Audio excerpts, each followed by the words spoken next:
लगे छी अपने सबके मिथिला संस्कार पर स्वागत करे छी। अब तो तू साड़ियों के निस्तार के आबि गेल टाइम, अब तू साड़ियों निस्तार करब।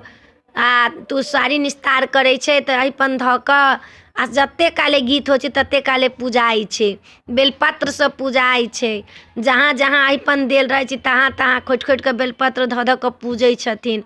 त तू साड़ी के गीत एकटा दै छी से सुनू अहाँ सब।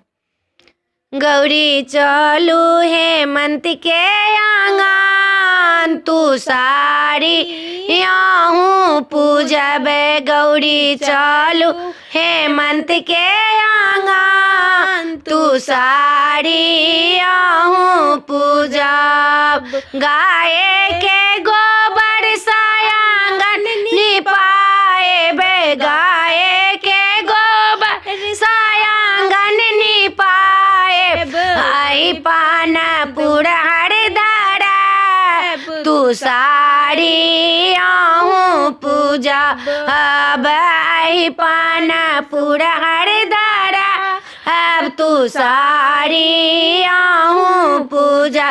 गौरी चलू हेमंत के आंगन, तू साड़ी आहूँ पूजब। गौरो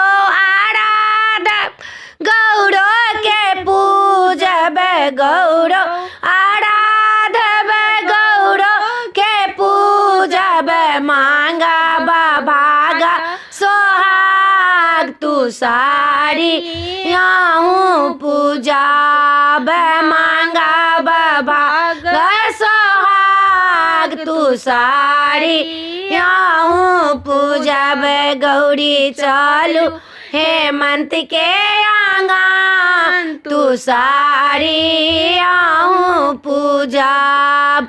बेला के पात सा पूजब, तू साड़ी। बेला के पात सा पूजब, तू साड़ी। मांगा बाजू गई बात, तू साड़ी आही पूजब।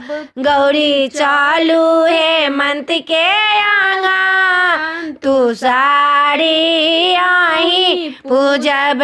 गौरी चलू हेमंत के आंगन, तू साड़ी आही पूजा। पूजब तू साड़ी बर्तन दाने करब, पूजब तू साड़ी बर्तन दाने करब।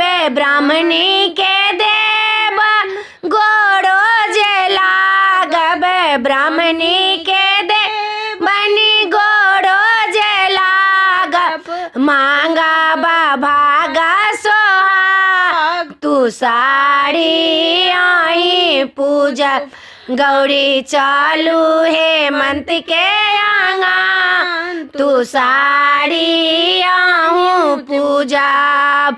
भनहि विद्यापति सुनो हे गौरा दाई, भनहि विद्यापति सुनो हे गौरा दाई। सबके जे रखी उमान, तू साड़ी आहूँ पूजब।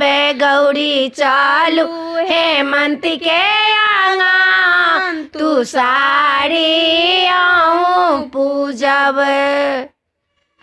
वीडियो में अच्छा निक लागत सब्सक्राइब करो के नहीं।